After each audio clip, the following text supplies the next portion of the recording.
Assalamualaikum everyone. This is Mehak Afzal, lecturer English, and in this today's fourth session of interactive interview series, we have Mr. Hajver with us. He is concluding his MPhil from PU Lahore and is midst writing his final research work at the moment, and we are very grateful that he has taken out time for our session at our humble request. He has topped in his MA English from PU Lahore. He has further topped the PPSC interview in all over Punjab, scoring 80 marks. Even in his MPhil interview, he scored highest marks. I believe he can certainly help us understand the art of giving interviews in a manner which yields maximum success. Thank you so much, Sir Hajver, for joining us today. Kindly unmute yourself. Thank you, Meg, for inviting me. You're most welcome. Sir, कैसे हैं आप?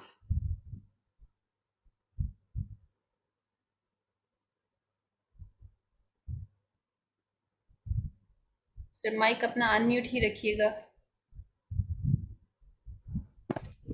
जी मैं अल्हम्दुलिल्लाह ठीक हूँ, अल्लाह का शुक्र है. ठीक है sir, thank you so much सबसे पहले तो हमारे लिए टाइम निकालने के लिए.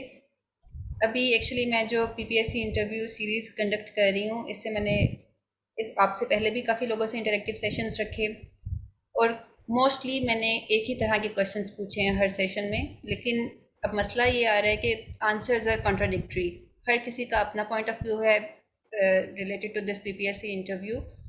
अब मैं आपसे पूछना चाहूँगी, if you have watch my previous interview sessions, तो थोड़ा बहुत आपको आइडिया होगा कि मैं किस तरह के क्वेश्चंस करती हूँ. तो काइंडली अब बताइएगा कि why this contradictory answer. Her questions almost same है लेकिन आंसर्स हर दफ़ा डिफरेंट आ रहे हैं मेरे पास. जी बिल्कुल मैं समझ गया हूँ. इसका जवाब मैं एक कहानी से आपको सुनाना चाहता हूँ. वो एक कहानी है, the blind man and the elephant. तो इसका ओरिजिन बुद्धिज्म में भी मिलता है आपको, और इस्लाम के सूफीज्म में भी मिलता है, और काफी वेरियस कल्चर्स में आपको मिलता है. वो कहानी इस तरह है कि एक शहर के अंदर ना कुछ अंधे लोग होते हैं, वो बड़े मशहूर होते हैं क्योंकि किसी को उनमें से यानी कि उन कभी भी प्रीवियस साइट का एक्सपीरियंस नहीं होता, शुरू से ही ब्लाइंड होते हैं वो. तो एक दिन उनको खबर ये मिलती है कि गांव के अंदर ना कोई एक नया क्रीचर आ रहा है, एक नया जो है वो एनिमल आ रहा है, उसका नाम है हाथी. तो अब वो सारे अपनी क्यूरियोसिटी के अंदर ना उस हाथी को देखने जाते हैं. देखने तो नहीं, हम गहरी बात अंधे होते हैं, लेकिन यानी कि वो एक्सपीरियंस करना चाहते हैं कि हाथी के साथ ना. तो वो जाते हैं, तो कोई हाथी की टांग को हाथ लगाता है, अंधा बंदा. तो एक अंधा बंदा जो है वो हाथी की सूंड को हाथ लगाता है. एक अंधा बंदा जो है वो हाथी की बैक साइड के ऊपर हाथ लगाता है. तो उसके बाद वो सारे आपस में यानी कि जब बैठ कर डिस्कस करने लगते हैं कि हाँ भाई हमें हाथी का एक्सपीरियंस कैसा महसूस हुआ. तो जिसने हाथी की सूंड को हाथ लगाया होता है वो कहता है ये तो बिल्कुल सांप जैसा है. तो दूसरा वाला जो बंदा होता है जिसने हाथी की टांग को हाथ लगाया होता है, वो कहता है सांप जैसा. तो मेरे साथ झूठ झूठ क्यों बोलते हो, गलत बयानी क्यों करते हो. इतनी बड़ी ये देखो, मैंने जहाँ हाथ लगाया इतना बड़ा उसका था, जैसे ट्रंक है ये जो है ना, दरख्त की ट्रंक है, ये तो बहुत ही बड़ा जो जो है वो जानवर है. जिसने हाथी की बैक साइड पे हाथ लगाया वो कहता नहीं नहीं, हाथी की बैक साइड पे यहाँ मैंने जब हाथ लगाया तो मुझे तो इसका ये एक्सपीरियंस हुआ. तो वो सारे समझते हैं कि दूसरा बंदा जो है वो उनके साथ गलत बयानी कर रहा है, वो झूठ बोल रहा है. तो यहाँ से हमें एक रीजन पता चलता है कि जब हमारे पास खुद परफेक्ट नॉलेज नहीं है किसी चीज के बारे में, तो हम अपने एक्सपीरियंस से जो है ना चीजों को देखते हैं और जज करते हैं. तो ये एक बड़ी वजह है कॉन्ट्रडिक्टरी जो है वो बयानात की. इसके अलावा भी सारी बातें फैक्टर्स हो सकते हैं, हर बंदे की अपनी अंडरस्टैंडिंग है जिससे वो लिमिटेड है. तो ये जवाब है मेरा. ठीक है. तो सर, अभी तक जो मैं स्टार्ट लेती हूँ इंटरव्यू का, वो मैं लेती हूँ कि इंट्रोडक्शन और आपकी फ़िज़िकल अपीयरेंस ये कितने परसेंट मैटर करती है. तो आपके ख्याल में इसका क्या आंसर होना चाहिए? आप अपने पर्सनल एक्सपीरियंस से अगर आप उसको रिलेट करके बता सकें. हम्म. अगर हम पहले फिजिकल अपीयरेंस की बात करते हैं, या इंट्रोडक्शन की तरफ हम बाद में आते हैं. फिजिकल अपीयरेंस की अगर हम बात करें तो मेरा ये ख्याल है कि फिजिकल अपीयरेंस आपकी जैसी भी हो, आप उसको बाद में कंपनसेट जरूर कर सकते हैं. ये कोई ऐसा खत्मी नतीजा नहीं है कि आपको देखते सारी वो जो है वो रिजेक्ट कर देंगे, या आपको कहेंगे कि नहीं भाई इसकी शक्ल ऐसी है, ये बंदा ऐसे कपड़े पहन के है तो ये रिजेक्टेड है. हाँ ये जरूर हो सकता है कि कहीं अगर आप एक्सट्रीम्स में चले जाते हो तो आपको उसका कोई प्लस या माइनस उसका आपको कहीं ना कहीं मिलेगा. अब मैं आपको अपने एक्सपीरियंस से अगर आपको बताऊं तो मैंने दाढ़ी रखी है थोड़ी सी, यानी कि इतनी बड़ी दाढ़ी नहीं है लेकिन दाढ़ी है ऐसे ही. तो इसके अलावा यानी कि मैं सलवार कमीज पहनना पसंद करता हूँ. तो जब मेरा इंटरव्यू करीब था तो मुझे सब दोस्तों ने ये मशवरा दिया और अच्छी नीयत से मशवरा दिया, ज़ाहिर बात है। उन्होंने मुझे ये कहा कि जी आप इंटरव्यू के दिन जो है ना, हमारा मशवरा ये है कि आप शेव करवा लें और आप बिल्कुल फॉर्मल अटायर में, जिस फॉर्मल अटायर का उनसे उनका मतलब है कि पैंट कोट पहन के और आप जो है वो इंटरव्यू देने जाएँ। तो मैंने सबकी हाँ में हाँ तो मिला ली, लेकिन मैं इंटरव्यू वाले दिन वैसे ही गया जैसे मैं कंफर्टेबल था। मैंने शलवार कमीज पहनी हुई थी और नीचे मेरे ख्याल है बूट्स थे या बूट ही थे और शलवार कमीज थी, ऊपर वेस्ट कोट था। इसके अलावा दाढ़ी वैसी की वैसी थी और मैं चला गया था इंटरव्यू देने। तो फिजिकल अपीयरेंस के बावजूद भी, यानी कि मैंने अगर टॉप मार्क्स सिक्योर किए हैं तो इसका मतलब ये है कि ये कोई ऐसा हर्डल नहीं है जिसकी वजह से जो है वो आपको नेगेटिव स्कोर हो जाएगा या आप खत्म हो जाओगे। ये कोई फाइनल चीज नहीं है। तो जहां तक फिजिकल अपेयरेंस की ये बात है, और दूसरी बात एक और फिर एक वाकया ही ज़हन में आता है क्योंकि ये रिलेट करना जरा जरूरी है थोड़ा सा। तो एक फिलोसोफर था पुराना, यानी कि एक पुराने दौर का, डायोगनीज के नाम से। अलेक्जेंडर द ग्रेट के दौर का ये वाकया है। तो जो रिकॉर्ड में आता है हमारे पास कि वो जगह फतह करके आया तो सारे जो उसके, उसने एक फीस्ट दी कि भाई आज मैं आप लोगों को सबको एक जो है ना वो एक खाना वगैरह खिलाता हूँ। तो जब सारे लोग वहां इकट्ठे हुए तो डायोगनीस नहीं आया, जो कि फिलोसोफर था मशहूर वहां का। तो जब अलेक्जेंडर ने पता किया कि यार ये बंदा नहीं आया, कहाँ है ये, तो कुछ लोगों ने कहा जी हम इसके पास आपको लेके चलते हैं। जब ये डायोगनिस के पास हो गए तो देखा वो एक खंबे के पास पड़ा हुआ है और उसके कपड़े फटे पुराने हैं, उसकी हालत बुरी है। तो उसको देख के बादशाह को तरस आ गया, अलेक्जेंडर द ग्रेट को तरस आ गया। तो उसने कहा जी मांगो, क्या मांगते हो। तो डायोगनिस ने कहा कि साइड पे हटो, तुम मेरा सूरज ब्लॉक कर रहे हो। तो सारे लोग हंसने लगे और बादशाह ने उसको ये कहा, लोगों को कहा कि तुम लोग हंसो ना, क्योंकि बेशक अगर मैं अलेक्जेंडर द ग्रेट ना होता तो मैं भी यही ख्वाहिश करता कि मैं डायोगनिस होता। तो फिजिकल अपीयरेंस जो है वो कभी भी फाइनल नहीं होती। हमेशा आपका एटीट्यूड, आपकी पर्सनैलिटी और आपका नॉलेज जो है ना वो फाइनल होता है। ठीक है। इंट्रोडक्शन तो की, भी हाँ जैसे भी हम इंट्रोडक्शन की तरफ आते हैं। अपीयर हों तो यू शुड बी हाँ just comfortable with whatever you are wearing. बिल्कुल, बिल्कुल। अगर एक्सट्रीम्स में नहीं जाना, यानी कि कंफर्टेबल में आपने ज़रूर रहना, लेकिन एक्सट्रीम्स में नहीं जाना। अब एक्सट्रीम्स क्या है, इसका अंदाज़ा आपको खुद ही होना चाहिए कि एक्सट्रीम्स यही हैं कि जिस तरह अगर मैंने सलवार कमीज़ भी पहनी है, तो मैंने उसके ऊपर वेस्ट कोट ज़रूर पहना है। शायद मैं अपनी नॉर्मल गैदरिंग्स के अंदर वेस्ट कोट नहीं पहनता, लेकिन वेस्ट कोट पहनना एक, यानी कि फॉर्मल अटायर का थोड़ा हिस्सा है। सा इसके अलावा फॉर्मल जिस तरह होना है मैं, आपने। हाँ जी, हाँ जी। जिस तरह मैं अगर कंफर्टेबल के होने की बात करूँ, तो मैं ये प्रेफ़र करता हूँ कि स्लीपर्स हों, लेकिन स्लीपर्स में नहीं जाना आपने। थोड़ा-सा आपने ज़रूर, आपने इस चीज़ का ख़्याल ज़रूर रखना है, बैलेंस का। जी, moving on to the introduction sir.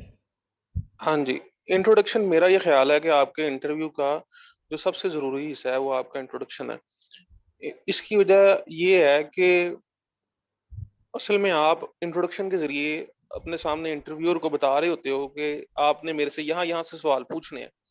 ये आपके पास एक इंटरव्यू की पेस सेट करने का सबसे अहम और सबसे पहला मौका होता है। अगर आपने यहाँ पे अच्छी इंट्रोडक्शन डिलीवर कर दी है, तो इसका मतलब ये है कि आगे सारा इंटरव्यू, ऑलमोस्ट सारा इंटरव्यू आपके अपनी ही अच्छे ग्राउंड में रहेगा। अगर आपको कुछ दफ़ा ऐसे भी होता है कि वो जो इंटरव्यूअर है, वो आपसे इंट्रोडक्शन पूछता ही नहीं है। आप इंट्रोडक्शन तैयार करके तो गए होते हो, आपसे वो इंट्रोडक्शन नहीं पूछता। Exactly yes sir. लेकिन फिर, हाँ, तो इंट्रोडक्शन अगर वो आपसे ना पूछे तो फिर उसके बाद जो बेस्ट ऑप्शन है ना इंटरव्यू की पेस सेट करने का, वो आंसर है आपका। जो आप पहला आंसर करते हो, जो आप दूसरा आंसर करते हो, आप आंसर में जो है वो इंटरव्यूअर को बताओ कि जी मेरा जो डोमेन है या जो मेरी जो स्पेशलिटी है या मेरा जो इंटरेस्ट है वो यहाँ पे लाई करता है, आप यहाँ पे आए मेरे पास, मेरे से यहाँ से सवाल पूछें। तो इंट्रोडक्शन इसलिए ज़रूरी है कि ये इंटरव्यू की पेस सेट करता है। ये आप आपको अपने आप को इंट्रोड्यूस करने का मौका मिल जाता है। अगर आपकी ज़िंदगी में कोई अचीवमेंट रही है, अगर आपने ज़िंदगी के अंदर कुछ अचीव किया है, कोई टॉपर हो सकता है अपने बोर्ड का, कोई किसी यानी कि फील्ड में कोई टीचर हो सकता है। लेकिन ये आपने बात ज़रूर याद रखनी है कि फॉर एग्ज़ाम्पल अगर आप टीचर हैं, अगर आप ये हवाला देते हैं कि जी मैं टीच करता रहा हूँ, तो वो आपने ये याद रखना है कि जो इंटरव्यूअर है वो इससे ज़रूर सवाल पूछेगा, अच्छा आप किस लेवल को टीच करते थे? फिर वो आपसे उस लेवल के सिलेबस के अंदर से कुछ सवाल पूछ सकता है। आपको ये कह सकता है कि जी अच्छा ये लेक्चर हमें डेमो के तौर पे पढ़ाएँ। तो आपने अपने इंट्रोडक्शन के अंदर सिर्फ़ उन्हीं बातों का ज़िक्र करना है जिनके अंदर आप टोटली कॉन्फिडेंट हैं कि इससे अगर कोई अगला बंदा मुझे क्रॉस वेरीफ़ाई भी कर लेता है तो मैं उसको ईज़िली हैंडल कर लूँगा। ठीक हो गया। ठीक है। और इसके अलावा कोई ऐसी प्लस पॉइंट्स, कोई ऐसी क्वालिटीज़ को कुछ भी जो आप सजेस्ट करेंगे ये मेंशन करनी चाहिए हमने अपने इंट्रोडक्शन में। जी, बिल्कुल। इंट्रोडक्शन के अंदर ना आम तौर पे जो कैंडिडेट्स गलती करते हैं, जो मैंने देखा है अक्सर लोगों को, वो बड़ा ही ब्लैंड, यानी कि बड़ा ही बोरिंग सा ना उनका इंट्रोडक्शन होता है। यानी कि जो आपकी इंफॉर्मेशन, जो आपकी डिटेल आपकी दूसरे के सामने पहले ही मौजूद है। फॉर एग्जांपल आपके मैट्रिक में इतने मार्क्स आए, आपके इंटर में इतने मार्क्स आए, आपने मैट्रिक जो है वो फॉर एग्जांपल मैं गुजरांवाला से हूँ तो मैं कहूँ जी मैंने मैट्रिक जो है वो गुजरांवाला से किया, फिर मैंने ये यहाँ से किया, ये यहाँ से की। ये सारी एक नीडलेस इंफॉर्मेशन है, इसकी कोई जरूरत नहीं है। जो जरूरी चीज है वो ये है कि आपने अपनी अचीवमेंट्स बतानी है, मोस्ट रीसेंट एजुकेशन बतानी है कि मिसाल के तौर पे आपने मास्टर्स किया तो कहाँ से किया। फिर आपने अपनी अचीवमेंट्स लिस्ट आउट करनी है कि जी मैंने फॉर एग्जांपल टॉप किया है, ये मेरी एक अचीवमेंट है। उसके अलावा फिर इंटरेस्ट बहुत जरूरी है अपनी इंट्रोडक्शन में बताना, जो कि काफी लोग मिस आउट कर देते हैं। इंटरेस्ट जो है वो आपने कोशिश करनी है कि इंटरेस्ट में आप अपने एकेडमिक इंटरेस्ट का जरूर जिक्र करें, जिसके अंदर फॉर एग्जांपल आपको इंग्लिश में क्या पसंद है। आप ये कह सकते हैं कि जी मुझे इंग्लिश में क्लासिकल पोएट्री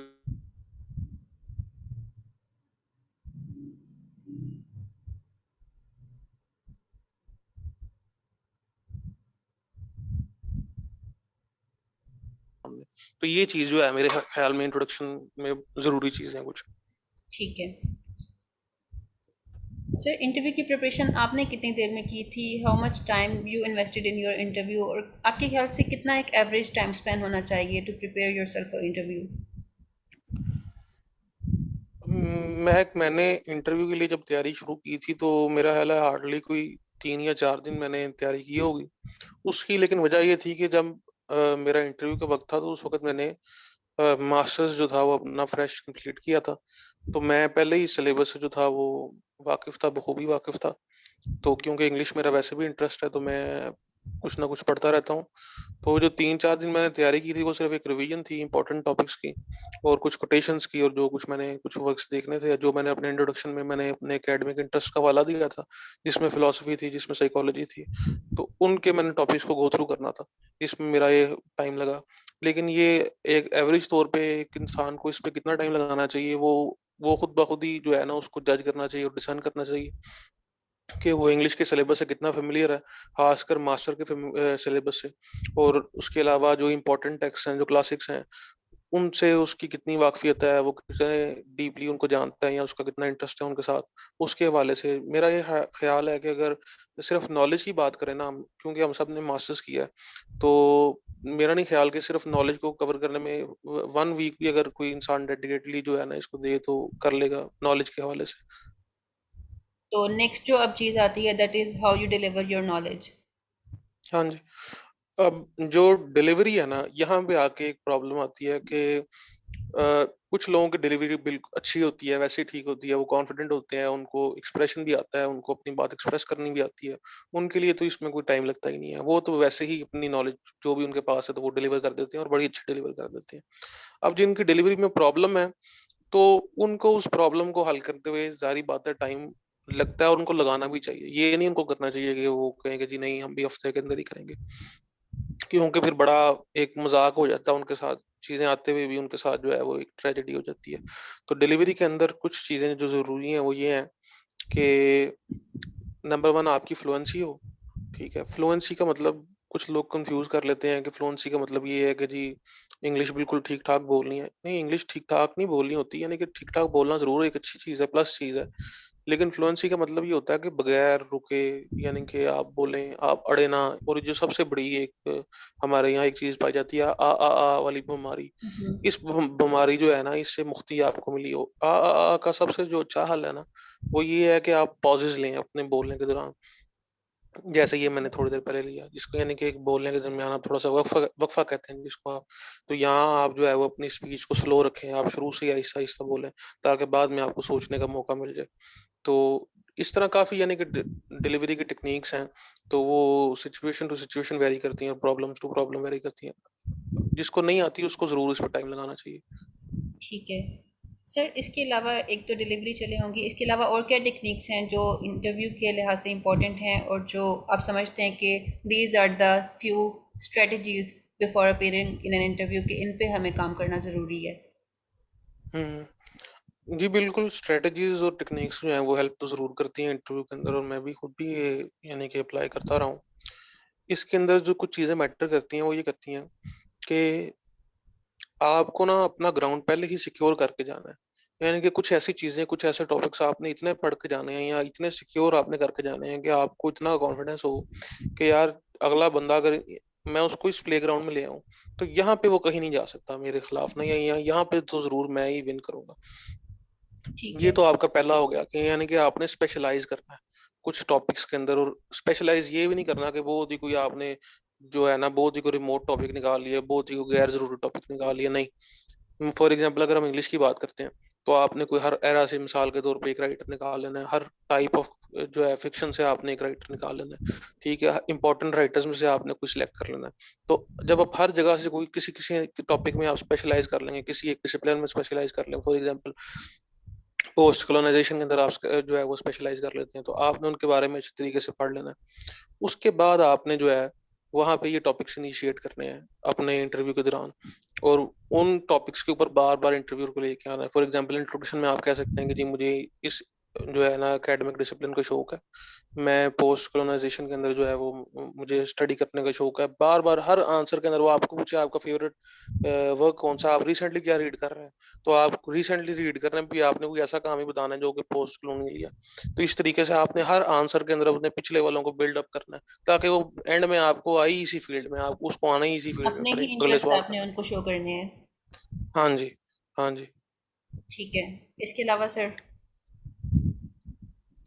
इसके अलावा जो है वो एक और टेक्नीक जो है वो ये है कि जब आपको फॉर एग्जांपल कोई क्वेश्चन नहीं आता, वो आपसे कोई क्वेश्चन पूछते हैं, ज़ाहिर बात है ये भी एक नॉर्मल फिनोमेना है, इतना वास्ट लिटरेचर है, अगर एक इंसान अपनी सारी ज़िंदगी भी डेडिकेट करता है, तो वो सब कुछ नहीं पढ़ सकता।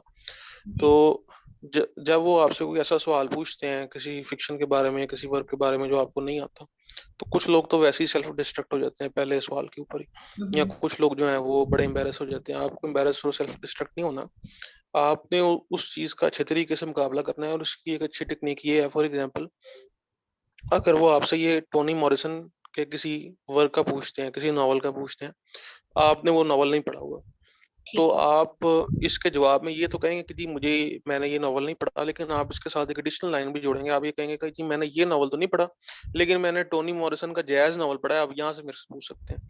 तो यानी कि आपने इनकार तो करना है, लेकिन आपने इनकार के साथ-साथ एक ऐसा नॉवल भी बता देना है, या उसी राइटर की या उसी टॉपिक से रिलेटेड आपने कोई ऐसी बात बता देनी है कि जी मैंने ये तो नहीं पढ़ा, लेकिन मैंने ये पढ़ा हुआ है। इससे अगले को ये ज़ाहिर होता है कि यार ये इंसान को आता ज़रूर है, बस ये सवाल नहीं इस पे अप्लाई हुआ। ठीक है। सर अभी थोड़ी देर पहले हम कुछ कॉन्ट्रडिक्शंस की बात कर रहे थे, तो जी, जी। कुछ क्वेश्चंस मैंने लोगों से किए कि there are school of thoughts, ठीक है, according to one school of thought कहते हैं कि you just have to be a puppet in the hands of PPSC panel.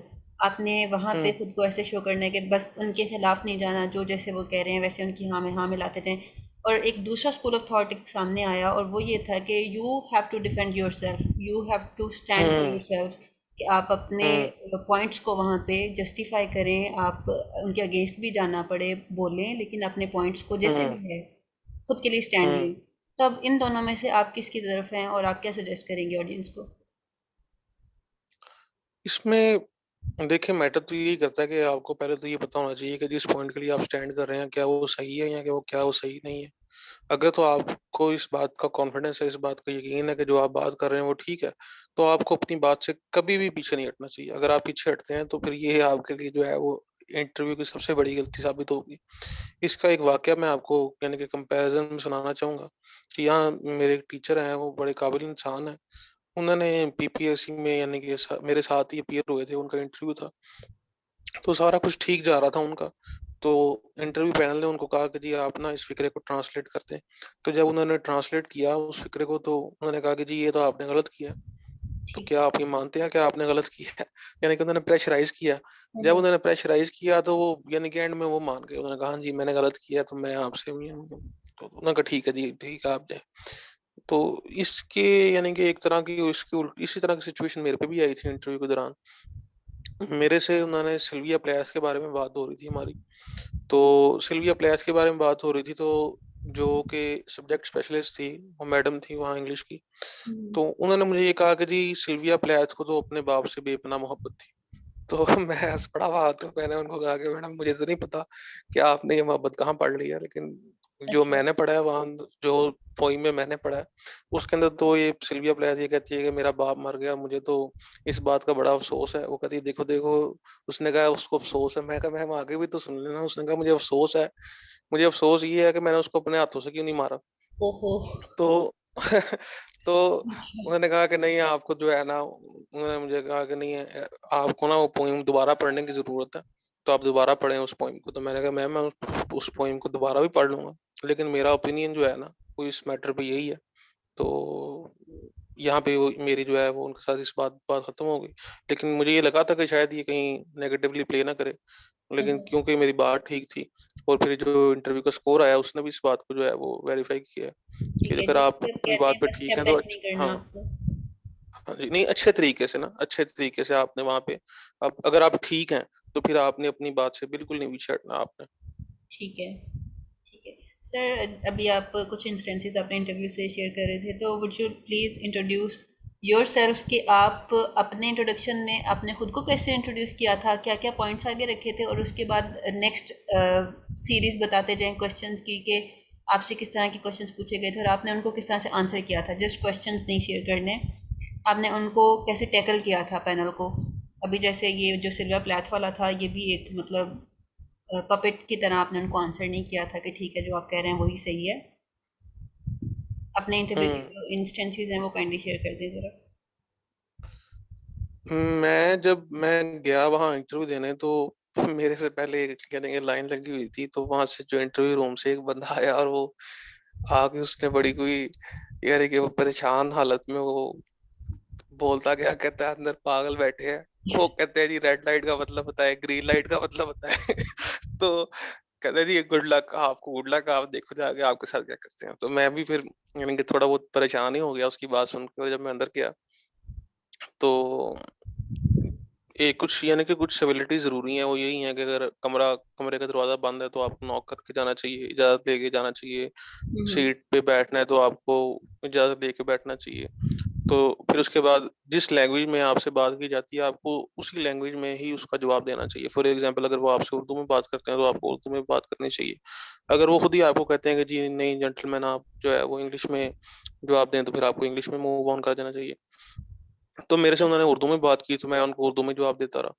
तो जब मैं वहाँ पे गया तो उन्होंने मुझे मुझे इंट्रोडक्शन का मौका ही नहीं दिया।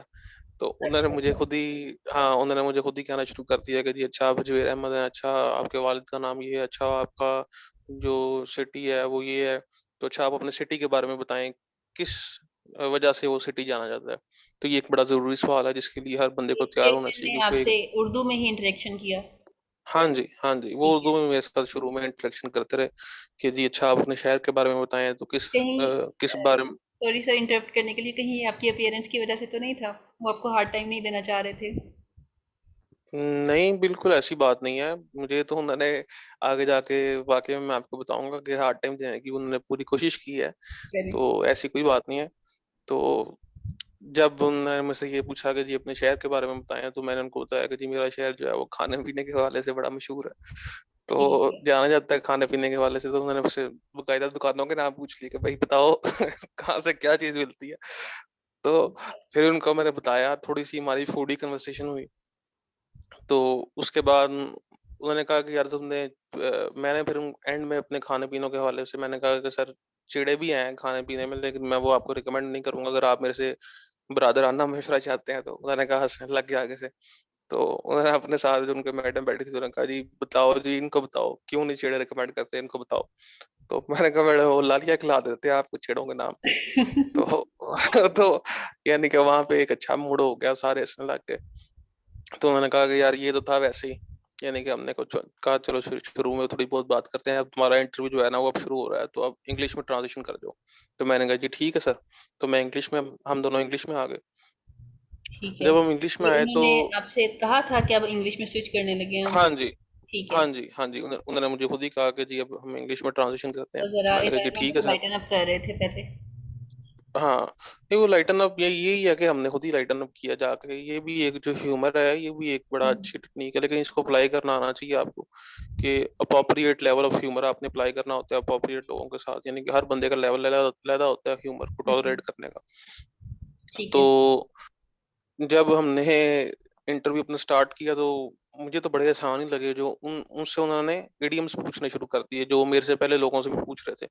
मिसाल के तौर पे जो ग्रीन का पूछ रहे थे, वो जो लड़का बाहर जाने से पहले बता रहा था, वो एक रेड फ्लैग पूछ रहे थे। रेड फ्लैग का मतलब ये है कि कोई बड़ी खतरनाक, यानी कि एक आगाही, फ्यूचर में कुछ बुरा हाँ होने जी, की हाँ जी। आगाही है कि यार ये रेड फ्लैग है। इसी ठीक है। तरीके से devil's advocate, we will cross the bridge when we come to it, मुझे तो ये बड़े बेसिक से ही लगे। तो यानी कि ये अच्छा, मेरे से उन्होंने को पूछ सर लिए एक थे। मिनट में आपकी बात काटने लगी हूँ। ईडियम्स अगर वो पूछ लेते हैं तो ईडियम्स को आंसर करने के लिए आपने इंग्लिश में ही उसका मीनिंग बताना होता है उधर हाँ, पैनल में, या उर्दू में हाँ जी। एक्सप्लेन कर सकते हैं? नहीं नहीं नहीं, इंग्लिश में ही। आप जब आपका इंटरव्यू एक दफा इंग्लिश में शुरू हो गया, तो उसके बाद आप उतनी देर तक लैंग्वेज ट्रांजिशन नहीं कर सकते जितनी देर तक वो अगला आपको चांस नहीं देता। और अगर आप करते हैं ठीक है। मजबूरी के आलम में, तो ये नेगेटिव मार्क में आपका जाएगा, क्योंकि आप एक्सप्लेन नहीं कर पा रहे इंग्लिश के अंदर। ठीक है। तो वो ये कहते हैं कि आप अपने इडियम्स का मतलब ऐसे बताना है कि जैसे हमें समझ आ जाए। तो उसके लिए चाहे आपको सेंटेंस बनाना पड़े, चाहे आपको उसका मतलब बताना पड़े, तो आपको वो बताना पड़ेगा। ये इससे पहले थोड़ी सी बात ये हुई थी कि जो वहाँ पे सब्जेक्ट स्पेशलिस्ट थी, उनको जब मेरा, यानी कि उन्होंने पूछा कि जी को थोड़ी सी बात हुई, उन्होंने कहा ये सब्जेक्ट स्पेशलिस्ट जो है ये पंजाब यूनिवर्सिटी से हैं। तो मैंने कहा सर मैं भी पंजाब यूनिवर्सिटी से, लाहौर से मैंने मास्टर्स कंप्लीट किया है, तो सेमेस्टर सिस्टम में। तो वो कहते जी ये भी वहां से ही, इन्होंने ना पता नहीं कौन से साल में ये वहां से आई हुई हैं, तो ये वहां पढ़ाती रही थी इतने साल में, तो अब इनकी इज्जत आपके हाथों में है।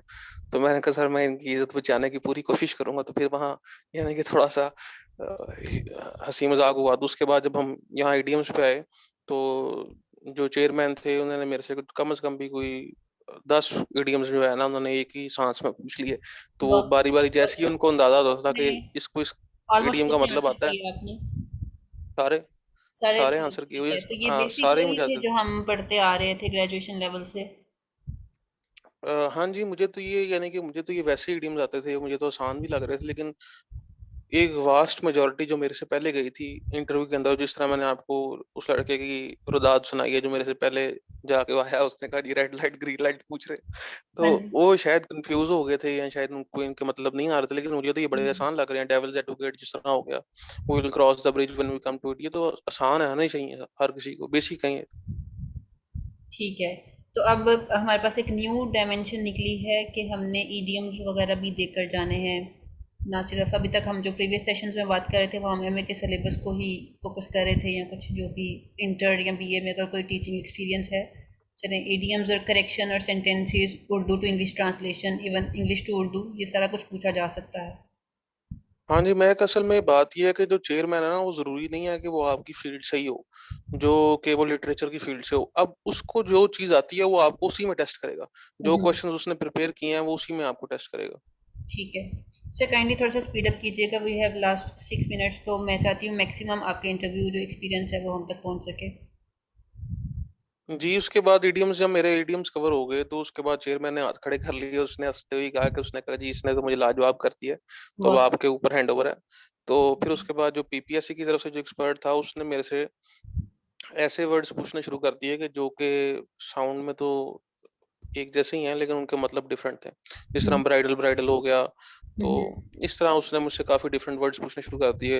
कुछ वर्ड्स जो थे वो अब एंटीक हो चुके थे, जिनका पेयर इस्तेमाल ही ऑफ नहीं होता, वर्ड्स लेकिन की मुझे तरफ वो आते आ थे। गए। हाँ, ठीक हाँ, है। मुझे लेकिन आते थे ये भी सारे। फिर उन्होंने मुझसे एक सवाल पूछ लिया कि जी आप ये बताएं कि जो एचडी के अंदर लेक्चरर होता है, उसको कितने लेक्चर डिलीवर करने होते हैं वीक के अंदर। तो ठीक है। वो भी मुझे आ गया, क्योंकि रिसेंटली मुझे किसी ने बताया था इसका जवाब, दोस्त ने, जैसे डिस्कशन हो रही थी, तो मुझे वो कोइंसिडेंट मसन के आ गया इत्तेफाक से। तो इसी तरीके से एक सवाल उन्होंने मुझसे ये पूछा कि जी सिंगल नेशनल करिकुलम के ऊपर आप बताएं। वो भी मैंने बता दिया कि चलिए पढ़ाई के सिस्टम में मसाइल क्या है हमारी पढ़ाई वाले सिस्टम में। तो इसके जवाब में, क्योंकि मुझे इंट्रोडक्शन का मौका नहीं मिला था, तो मैंने इनके जवाब में अपनी, यानी कि जो काबिलियत थी उसको प्रमोट कर दिया। मैंने ये कहा कि सर देखें कि बीए में मेरे इतने कम मार्क्स आए थे, कि एजुकेशन सिस्टम का ये हाल है कि बीए में मेरे इतने कम मार्क्स आए थे इंग्लिश के अंदर, यानी कि कुछ 109 करीब मार्क्स आए थे, सेकंड डिवीजन बनती है।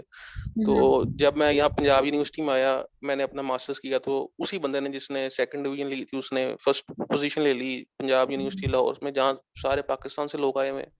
तो यहाँ तो वो रिजल्ट गलत है, यहाँ तो ये रिजल्ट गलत है, दोनों ठीक तो नहीं ना हो सकते। उन्होंने कहा हाँ बिल्कुल ठीक है, और साथ उनके लिए भी शौक था। उनको अब जाके पता चला कि मैंने मास्टर्स में टॉप किया था। हम्म।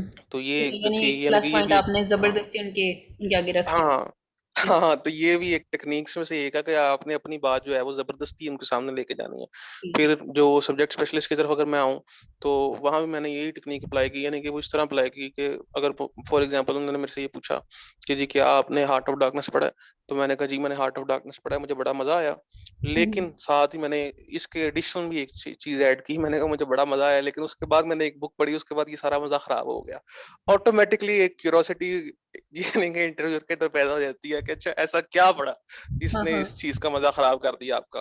तो मैंने कहा जी मैंने जो है वो उसके बाद ये चिनुआ अचेबे के वर्क्स पढ़ लिए, जो कि हुँ, हुँ। पोस्ट कॉलोनियल वर्क्स हैं। उन्होंने कहा अच्छा बताओ पोस्ट कॉलोनियल क्या होता है? मैंने कहा जी ये होता है। अब मैं तो इसी में यानी कि पढ़ के गया था, तो मैंने हुँ, हुँ। उनको इस जगह से बाहर ही नहीं आने दिया। तो यानी कि इससे आगे को 5-6 सवाल जो थे वो मेरे अपनी प्री प्लान्ड थे जो मैंने उनके अंदर फिट कर दिए।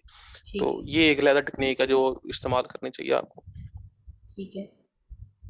इसके हुँ, अलावा और तो कोई उसके ऐसा इंटरेस्टिंग इंसिडेंट जो आपसे ड्यूरिंग इंटरव्यू हुआ हो कि आपने खुद ही उनको अपने क्वेश्चंस की तरफ लेकर आए?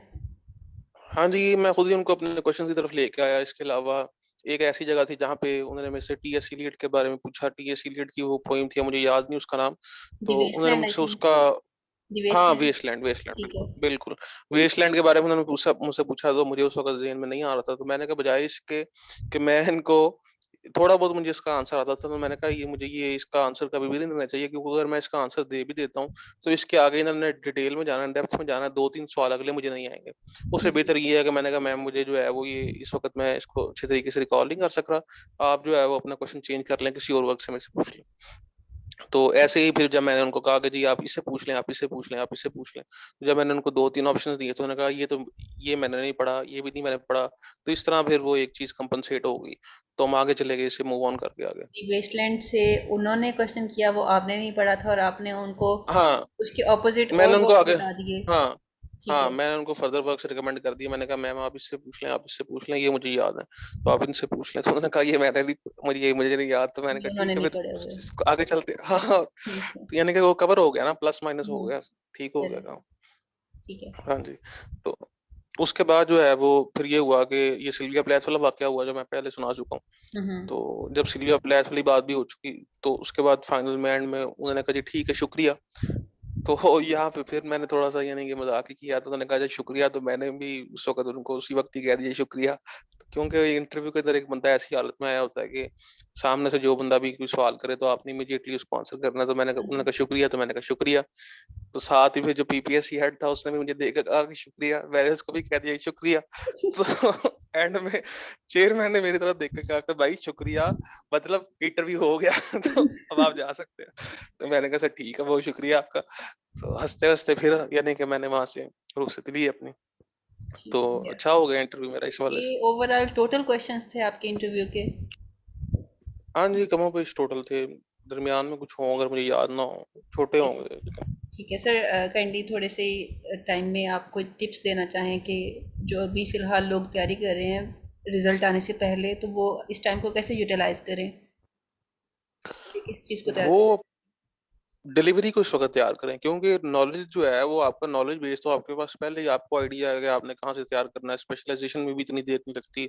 2 से 3 दिनों में या 7 दिनों में मैक्सिमम आप अपने आप को पॉलिश कर सकते हैं। डिलीवरी के ऊपर इस वक़्त मेन फ़ोकस करें आप। अपने बोलने के स्टाइल के ऊपर फ़ोकस करें आप कि आप शीशे के सामने प्रैक्टिस करें। जिस तरह भी आपको आप अपनी वॉइस रिकॉर्ड करके सुन के देखें। किसी के साथ अगर आप पढ़ रहे हैं तो डिलीवरी प्रैक्टिस करें। ख़ासकर फ्लुएंसी प्रैक्टिस करें। ये चीज़ बहुत ज़रूरी है। ये शॉर्ट टर्म में कवर नहीं हो सकती। अभी आपके पास टाइम है तो आप इसके ऊपर जो है वो फ़ोकस करें।